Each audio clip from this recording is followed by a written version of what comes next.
matinale Tocsin, 7h30, 9h30, à la volée. À la volée, je suis très très heureuse de recevoir aujourd'hui Robert Edeker. Bonjour Robert Edeker. Bonjour madame. Et merci beaucoup d'être avec nous ce matin. Vous êtes philosophe, agrégé de philosophie, auteur de très nombreux ouvrages, dont ce dernier, et je suis vraiment très heureuse de pouvoir le présenter à nos auditeurs, L'abolition de l'âme aux éditions du Cerf. Et je vais pour commencer citer votre chapitre 2, l'entrée de votre chapitre 2, pour que tout le monde comprenne un petit peu dans quoi on s'installe. Et ensuite, évidemment, je vais vous donner la parole. Vous l'appelez ce quelque chose entre hoc et liquide et noseque. Il y a une place vide, un trou dans notre culture. Quelque chose était là depuis des millénaires et il n'y est plus. Quelque chose qui allait de soi, pourtant. Une chose à laquelle l'on s'était habitué, une fidèle et exigeante compagne de nos existences. Quel mot employer? Une chose, une entité, un être? Quelque chose que nous tenions pour une part de nous-mêmes, la part la plus importante, la part la plus intime. Le vrai trésor que nous sommes, c'était elle, ce n'était pas nous, ce n'était pas moi. Nous la confondions même avec notre intimité, avec notre identité. Est-elle partie, cette chose, envolée comme un oiseau? S'est-elle dissoute, cette chose, comme un cadavre se décompose sous la terre, livré à la voracité tenace de la vermine? L'a-t-on assassinée, cette chose, comme au dire de Nietzsche, Dieu fut par nous tué? L'a-t-on emprisonnée dans quelques bagnes oubliés, afin que plus jamais on ne l'entende parler d'elle, que plus jamais elle ne revienne? Nous le sentons bien. Quelque chose ou quelque être qui était comme attaché à nous nous a été enlevé. Quelque chose dont le mot lui-même s'efface peu à peu. Le mot qui est son nom, l'âme. J'ai trouvé cet extrait pour vous dire ce passage magnifique et je tenais à le lire en entier, Robert Edeker. Et en fait, il nous plonge immédiatement dans une forme, dans la compréhension du malaise que nous vivons, je pense ici beaucoup, et qui est peut-être aussi la raison du Tocsin et de cette radio. Cette chose qui fait qu'aujourd'hui, on ne se sent pas tout à fait à l'aise dans notre vie ou dans notre monde. Et en fait, cet ouvrage que vous avez écrit à travers l'abolition de l'âme est là pour nous expliquer ce qui se passe finalement, les raisons de ce mal-être. C'est la disparition de l'âme. Oui, la disparition, nous n'avons plus l'impression d'être complet au monde. Euh, L'âme, alors c'est très difficile de répondre à votre question après une lecture, parce que l'on se dit, mais voilà, c'est ce que j'avais à dire. Oui. La personne l'a lu et euh, Oui, mais là, j'ai cité volontairement un extrait parce qu'il était très très bien écrit. Et ce qui est intéressant, en tout cas, à travers la disparition, vous nous montrez finalement des éléments, plusieurs éléments dans cet ouvrage qui montrent, qui sont euh, à- vous constatez la disparition de l'âme, mais en fait, vous montrez toutes les conséquences, et notamment le fait qu'on soit tombé dans une forme de consommation boulimique du divertissement, et que du divertissement, nous avons commencé à détruire, finalement, à nous débarrasser du temps. Et j'aimerais bien que vous développiez un petit peu aussi cette question de la boulimie du divertissement que vous racontez notamment au travers du portrait d'une femme déglinguée, comme vous dites. nous remplissons le vide, le vide laissé par cette. Alors, l'âme a-t-elle disparu? J'allais dire laissée par cette disparition. Non, ce n'est pas tout à fait ça. C'est notre rapport à notre âme qui a disparu.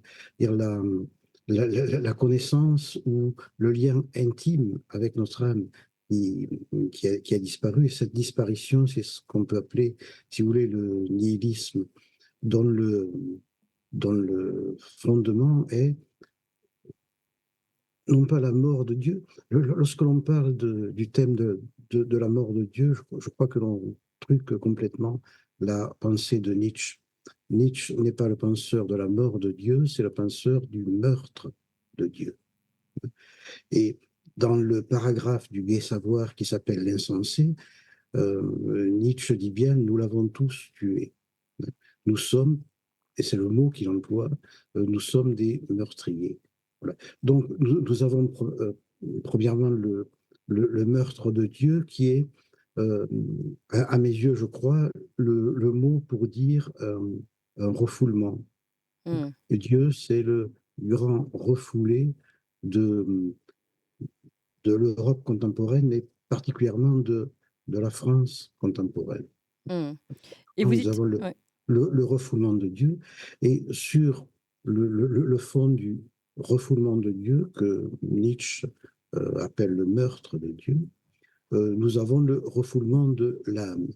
Alors, c'est pour cette raison que je vous disais il y a 2 minutes que ce n'est pas tant à la disparition, au sens de la disparition d'un être, à la disparition de l'âme que nous avons affaire, mais à son refoulement. mmh, D'où ce dont vous avez parlé, la déglingue, les, les vies sans nord ni orient, c'est-à-dire désorientées et sans boussole, les, les vies ballottées entre des désirs et des passions des pulsions. complètement, des pulsions et des passions complètement fabriquées, complètement artificielles, suivent de ce refoulement. Alors, on sait très bien que il n'est pas très bien vu aujourd'hui de se référer à Freud. Pourtant, je le fais souvent. Euh, Par ailleurs, il existe des lectures aussi chrétiennes de Freud, de la théorie de l'inconscient. On sait très bien que le refoulement produit des effets euh, pervers, des effets pathologiques. Euh, mais le refoulement, je l'entends de manière tout à fait différente. Vous savez, c'est Maurice Clavel qui m'a Oui. qui m'a inspiré. Et d'ailleurs, le livre est dédié à Maurice Clavel. C'est l'un des deux dédicataires. Bon. C'est Maurice Clavel qui m'a. La lecture de Maurice Clavel, parce que je ne l'ai pas connu personnellement, c'est la lecture de Maurice Clavel euh, euh, qui, qui a mis dans mon esprit cette idée de refoulement. L'idée que euh, le refoulement, ce n'est pas le refoulement en Occident, l'histoire du refoulement en Occident, ce n'est pas le refoulement de la sexualité, hein, qui, est, euh, qui a longtemps été une sorte de doxa Oui. générale, voilà, la sexualité refoulée et réprimée. Non, depuis le XVIIIe siècle, ce qui est refoulé, c'est d'abord Dieu, et à quoi j'ai ajouté, euh, Maurice Clavel, c'est le refoulement de Dieu, à quoi j'ai ajouté, mais non, au-delà de Dieu, c'est l'âme qui est refoulée. Ça veut dire l'âme, c'est ce que nous refusons, et c'est ce que nous refusons pour pouvoir bâtir le monde moderne, Oui. hein, pouvoir construire le monde moderne et au-delà. Je ne sais pas si le terme post-moderne est le bon, hein, si vous voulez, ou modernité tardive, comme dit Chantal Delsol, quelque chose comme ça. Voilà. Euh, Alors, justement, dans cette modernité, vous avez parlé de nihilisme, et vous insistez sur le lien entre la technique et l'arrivée de ce nihilisme. Est-ce que vous pouvez nous expliquer? Vous oui, dites notamment que le fabricant enferme l'homme dans l'étang, dans la matérialité. oui, ça c'est l'inspiration heideggerienne qui, qui me poursuit ou me nourrit depuis mon adolescence. Je suis un lecteur de toujours de Martin Heidegger, avec qui c'est la lecture de Heidegger qui m'a fait découvrir euh, ce qu'on appelle la philosophie. Alors, évidemment, c'est pas tout à fait le bon mot, puisque Heidegger peut être au-delà de la philosophie. C'est-à-dire, la philosophie est en train de mourir, et, Oui, il y a on a parlé d'ailleurs. un relais, c'est la poésie. Enfin, Hmm. euh, j'ajoute à la fin du livre la prière. La fin de la philosophie doit nous permettre de retrouver l'âme, euh, doit nous permettre de nous relier, de relier les fils avec notre âme, c'est-à-dire de passer au-delà de cet oubli, de mettre fin à ce refoulement et le moyen qui est au-delà de la philosophie, parce que je crois que le, le refoulement de Dieu et de l'âme, c'est la philosophie même. Hein. Hmm. C'est la philosophie même depuis Descartes au sens de la philosophie moderne.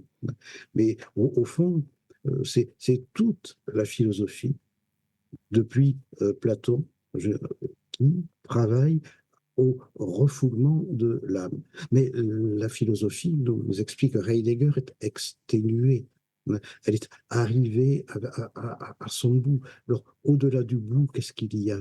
Il y a ce dans quoi nous vivons aujourd'hui, qui nous entoure, ou dans quoi nous sommes comme dans un brouillard, et cela s'appelle le nihilisme. Hmm. Ou bien vous pouvez sortir du nihilisme. C'est-à-dire, pour moi, sortir du nihilisme, c'est retrouver son âme à travers la poésie et la prière. Hmm. D'ailleurs, Alors, oui, vous dites à travers la poésie et la prière, et un petit peu plus loin aussi, vous parlez aussi de l'importance de l'identité.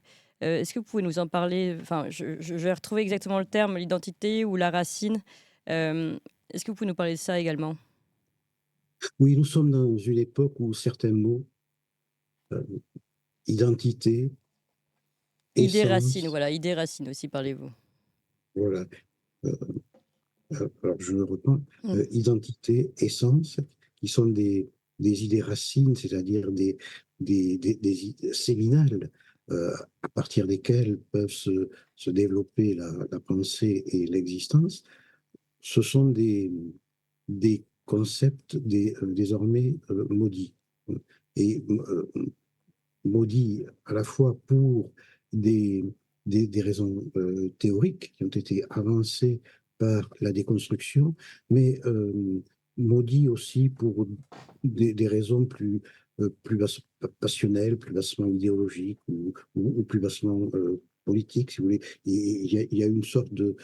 Nous avons assisté à une sorte de conjonction entre, d'un côté, euh, des mouvements théoriques très brillants, mais très sophistiques, très séducteurs, c'est-à-dire la déconstruction. Vous aviez Deleuze, vous aviez Derrida, vous aviez Lyotard, tout cela est très brillant, Schopp et Toc, hein, si vous voulez. Et donc qui déconstruisait et par là même détruisait le socle de la civilisation qui est la nôtre, et en même temps, vous aviez quelque chose de beaucoup plus confus, de beaucoup plus idéologique.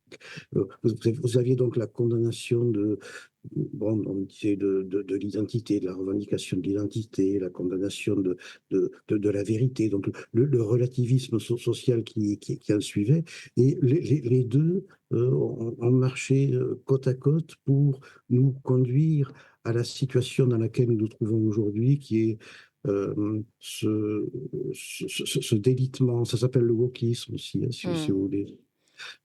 Cette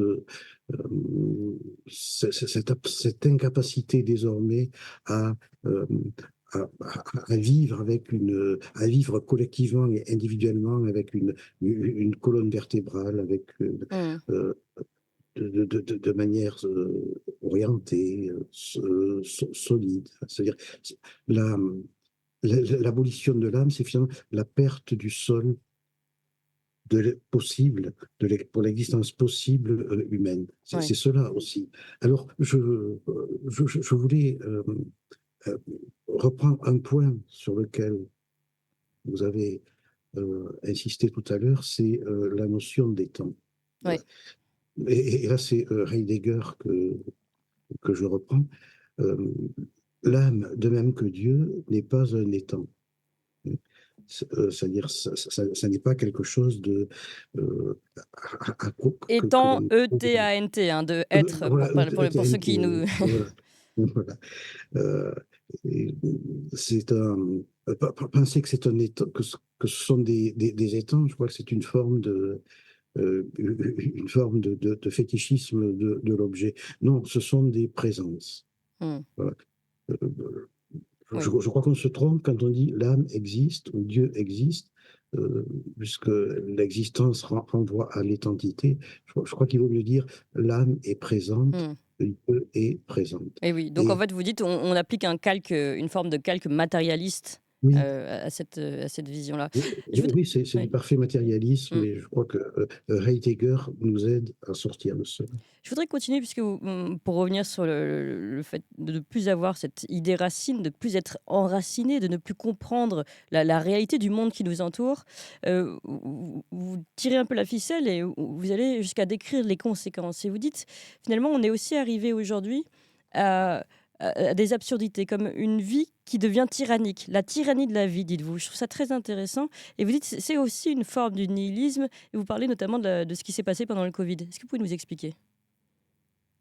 La tyrannie, bon, je ne crois pas que la vie puisse être une valeur ou la valeur suprême. Voilà. La vie, c'est ce qui permet ou qui nous permet, et c'est l'âme qui apparaît, vous allez voir, c'est ce qui nous permet de nous ordonner à quelque chose qui est au-delà de la vie, quelque chose de plus grand. Cela n'arrive pas aux animaux. Euh, les animaux sont dans la vie et ils sont, dans le Tao Te Ching, vous avez, ils sont comme l'eau dans l'eau. Mmh. Les bêtes sont comme l'eau dans l'eau, c'est magnifique, Mmh.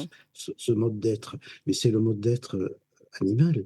Le mode d'être humain, c'est de, d'ordonner sa vie à une transcendance qui vaut plus. La transcendance, c'est la valeur. La valeur, c'est ce qui vaut. Et alors, ce qui peut valoir, c'est le beau, le vrai, le bien, le juste, ou bien la patrie, ou la nation, Mmh. euh, des idées, ou bien même si vous êtes, c'est aujourd'hui passé de saison, Dieu merci sans doute, mais si vous êtes d'extrême gauche, je veux dire, c'est le prolétariat, l'histoire, Hegel, l'histoire, si vous voulez. Or, tout cela est aujourd'hui euh, bon, du fait de ce refoulement de l'âme, tout ça est aujourd'hui complètement abandonné. Et le nihilisme, qu'est-ce que c'est que le nihilisme? Le nihilisme, c'est faire comme si la valeur, c'était la vie. Non, la vie, c'est la condition pour autre chose. Mmh. C'est la condition pour la valeur, Oui, mais ça ne peut pas être la valeur même. oui. Et mais ce que vous racontez, ce qui est intéressant, c'est que à force, en fait, de ne plus avoir je veux dire cette transcendance, cette supériorité de quelque chose qui serait au-dessus, on place la vie et surtout une vie dynamique, comme on la souhaite, avec ce divertissement et cetera, au-dessus de tout, ce qui a fait que finalement, on a été interdit de vivre au nom de cette même vie, heu, comment dire? Déifiée d'une certaine façon.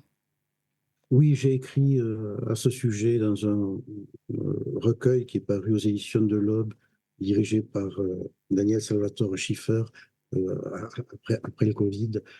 Euh, que s'est-il passé au moment du Covid? Quelque chose de parfaitement inédit, euh, du moins parfaitement inédit dans notre modernité européenne, française, le- l'enfermement de la vie sur elle-même, c'est-à-dire sur la vie pure, la vie nue. C'est-à-dire, on vous a enfermé pour que vous puissiez continuer à vivre, mais continuer à vivre sans vivre. Oui, c'est ça. Continuer à vivre sans rien.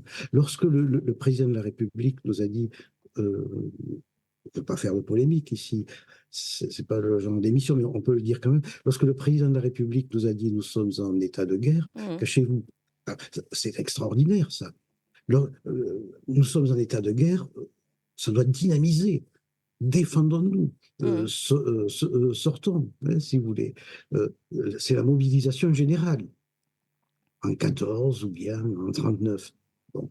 Donc, la déclaration de mobilisation générale est une déclaration de dynamisme. Et c'est cela qui est extraordinaire dans ce que nous avons vécu.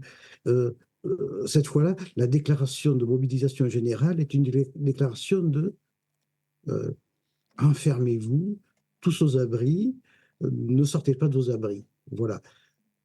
Ouais. Voilà de l'inédit à cause euh, d'une conception de la vie qui est aussi une conception, un refus de la mort. Oui. Euh, Lors des mobilisations générales dont je parlais il y a 30 secondes, c'est un état de guerre, nous allons défendre la vie en acceptant la mort, en acceptant de mourir. Et nous allons défendre pas seulement la vie, la patrie, nos idéaux, en acceptant de mourir. Là, nous avons un refus de la mort. C'est-à-dire quelque chose qui transpire le, le transhumanisme, mais sans en avoir sans s'en donner les moyens, sans en Oui. avoir le courage non plus. Le refus de la mort, c'est ce qui définit le transhumanisme. Est-ce Et que, ouais. dans le cadre du Covid, nous avions cela, mais sans le transhumanisme, si vous voulez. Nous avions simplement l'idéologie du transhumanisme, mais sans sa réalité. Mmh. Et à force de mettre cette vie au-dessus de tout, mais cette vie matérialiste, encore une fois, c'est ça qui est vraiment intéressant dans votre livre. Vous dites, en fait, c'est cette vie matérialiste qui est glorifiée au détriment de ce qu'il y a au-dessus, et donc et qui arrive et qui nous explique, qui entraîne toutes les conséquences que nous vivons. Donc vous dites, par exemple, le biopouvoir qui transforme l'État en biocratie. Et au nom de quoi? Au nom de cette vie matérialiste qu'il doit protéger plus que tout. Et toujours dans la continuation. Et c'est ça qui est intéressant, parce qu'à chaque fois, vous tirez les ficelles et on comprend mieux tout ce qui nous arrive. On avait ce biopouvoir et cette biocratie qui nous est arrivée, qu'on a ressenti pendant le Covid. Mais vous parlez aussi, par exemple, en effet, de cette, toujours de ce biopouvoir qui dévalorise la mort et qui fait de la mort seulement un moment technique. Et vous dites, d'où la technicisation médicale de la fin de vie, d'où la promotion de l'euthanasie. Tout ça, en fait, est encore une fois lié à cette glorification d'une vie purement matérialiste et nihiliste. Oui, d'où alors ce rapport à la mort est quelque chose de très contradictoire. Moi, je suis opposé à la fois à l'euthanasie et à l'inscription, comme Badinter, à l'inscription du droit à l'avortement Oui, dans la dans Constitution. Oui. dans la Constitution, si vous voulez. On a une sorte de pseudo-valorisation de la vie qui s'accompagne d'un rapport d'abord très très technique à la base. Mm. C'est un moment technique, donc on la désacralise, ce qui est extrêmement grave finalement. Parce que autant que la naissance, la mort est le moment le plus important de notre existence, hein. C'est le moment où nous passons dans l'au-delà et où nous avons peut-être un passeport pour ce passage. Si vous voulez, je crois que c'est déshumanisant que de techniciser la mort à ce point-là. Mm. Encore Heidegger qui a écrit que euh, l'homme est l'être pour la mort, ça signifie que euh, la mort, c'est-à-dire, si vous êtes privé de votre mort, ce qui arrive avec l'euthanasie, Mm. si vous ne vous sentez pas mourir, vous êtes privé de votre mort, eh bien vous êtes quelque part privé de votre humanité. Euh, si, l'on peut dire que l'on a manqué sa vie si l'on ne se sait pas mourir, si l'on n'a pas conscience que l'on est en train de mourir. Oui. Et alors, un autre élément, et il nous reste peu de temps, je voudrais aborder ça, puis ensuite, je suis désolée, je vais relire un extrait qui est magnifique sur la nuit. Mais avant ça, je voudrais quand même qu'on parle de la vie privée et de la propriété privée, que vous évoquez rapidement, enfin, dans un de vos chapitres. Et en fait, toujours dans ce travail de conserver donc quelque chose de supérieur, et donc aussi un mystère à l'intérieur de soi, dans son intériorité. Et vous dites, ce mystère, aujourd'hui, on l'a aboli, ce qui fait que on est censé être toujours en pleine transparence. Tout le monde peut avoir accès à ce que nous sommes chez nous, dans notre maison. Vous parlez notamment des domotiques, et également ce que nous sommes, nous, à l'intérieur de nous-mêmes, jusqu'à à craindre éventuellement un jour, pourquoi pas, une police de la pensée. Vous dites, voilà, la vie privée devient, puis avec les réseaux sociaux évidemment, hein, une vitrine dans laquelle chacun s'estime un droit de regard. Est-ce que vous pouvez nous parler un petit peu aussi de cette... et nous, on en parle beaucoup, mais sans avoir compris en effet les ressorts que vous évoquez ici. Nous, on parle ici beaucoup dans cette émission du danger du fait que la propriété privée, bientôt, n'est plus la propriété privée, notamment avec le bilan énergétique qui fait qu'on ne pourra plus revendre sa propre propriété privée ou même la louer au prétexte que vous avez un ballon d'eau chaude trop important ou des choses comme ça. Ce qui fait que petit à petit, on avait remarqué, oui, ce glissement, le fait que la propriété privée n'existait plus. On avait remarqué aussi même que l'identité privée était en voie de disparition. Mais vous expliquez ces ressorts. Est-ce que vous pouvez nous les expliquer ici? Oui, les attaques contre la propriété privée, alors je ne parle pas ici des grands monopoles euh, de Microsoft ou ce que vous voulez. Non, je parle de la propriété privée comme nous l'avons entendu pendant des siècles. Les attaques contre la propriété privée sont des attaques contre euh, l'intimité, le mystère et le secret de l'être humain, au fond. Parce que qu'est-ce que c'est que la propriété privée? C'est un prolongement de votre intériorité. Voilà. Vous décorez votre intérieur, votre jardin, vos champs, si vous en avez, euh, à la manière dont vous pensez, à la manière dont vous sentez. Si bien que votre propriété n'est pas un reflet de vous-même, mais votre prolongement. Voilà. Et lorsque vous accueillez des personnes chez vous, vous les accueillez aussi à l'intérieur de vous-même. C'est un dialogue à l'intérieur qui se noue ensuite, mais qui en même temps est secret parce qu'il y a des murs, parce qu'il faut des murs. Mm. Rien n'est plus important que les murs.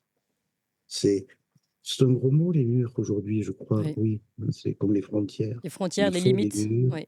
et il faut des frontières, il faut des limites, et c'est à l'intérieur des murs que les choses peuvent, notamment que l'intériorité peut exister. Eh bien, tout cela, aujourd'hui, c'est en danger.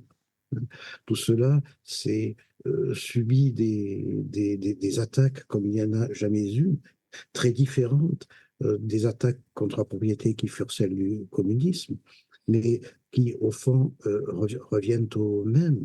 Il y a une sorte de regard inquisitorial sur qui essaie de plonger au fond de vous-même, sur vos pensées, sur vos entrailles, sur ce que vous consommez, ce que vous faites. Au fond, on veut abattre les murs. Mm. Nous Tous les sommes dans murs. une société, pour des raisons différentes de celles du communisme, dans une société qui veut abattre les murs. Voilà. Et si l'on abat les murs, vous n'existez plus. Le type d'humanité, qu'est-ce que c'est que notre type d'humanité, notre civilisation? C'est d'abord, comme l'a bien écrit le philosophe Jean-François Mattei, c'est la seule civilisation qui se regarde dans le miroir des autres et qui s'intéresse aux autres. Donc, c'est la seule civilisation ayant une ouverture. C'est très important, cela. Mais en même temps, c'est une civilisation qui, à partir de cette ouverture, est aujourd'hui en train de se détruire. Alors, quelles sont nos origines, hein? C'est le logos grec, c'est le verbe divin venu de Jérusalem. C'est cela s'unifiant qui a développé notre idée de l'homme et notre idée, je n'aime pas vivre ensemble, notre idée de vie en société, Oui.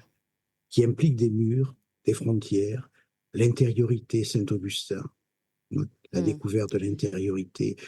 En fait, Et, quand on a compris ça, c'est voilà. magnifique votre livre. Vous développez tout ça, Et oui. tout ce à quoi nous assistons aujourd'hui, c'est la destruction Oui. Oui, de ce. de ce monde. Eh bien, Robert Heidegger, je vais juste finir. Je pense que tout le monde a compris en fait qu'à travers l'abolition de notre âme et de cette société nihiliste qui privilégie une vie purement matérialiste, en fait, on arrive à l'abolition de tout ce que vous expliquez derrière, toutes ces conséquences qu'on peut voir et qui nous mettent justement mal à l'aise et malheureux. Et je suis vraiment très très heureuse de vous avoir reçu pour expliquer, pour déceler un petit peu l'origine entre guillemets du mal.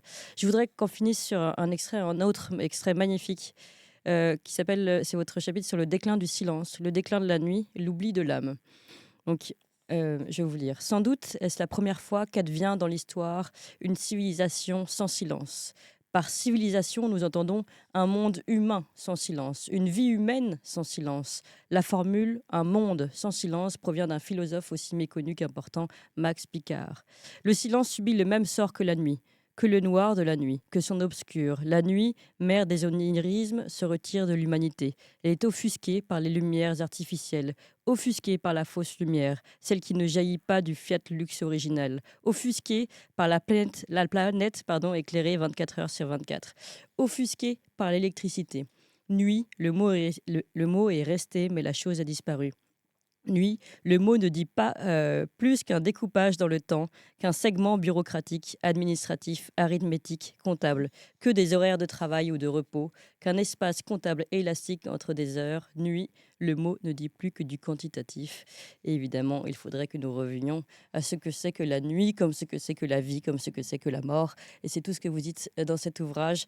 euh, Vraiment fondamental pour ceux qui, comme nous, ressentent qu'on a oublié une part de nous, qui est l'âme. Merci encore infiniment, Robert Redeker, pour ce Merci livre. Alain. Et merci beaucoup. Je rappelle que c'est un livre aux éditions du Cerf. Je recommande à tout le monde. Merci encore, Robert Redeker. Et puis,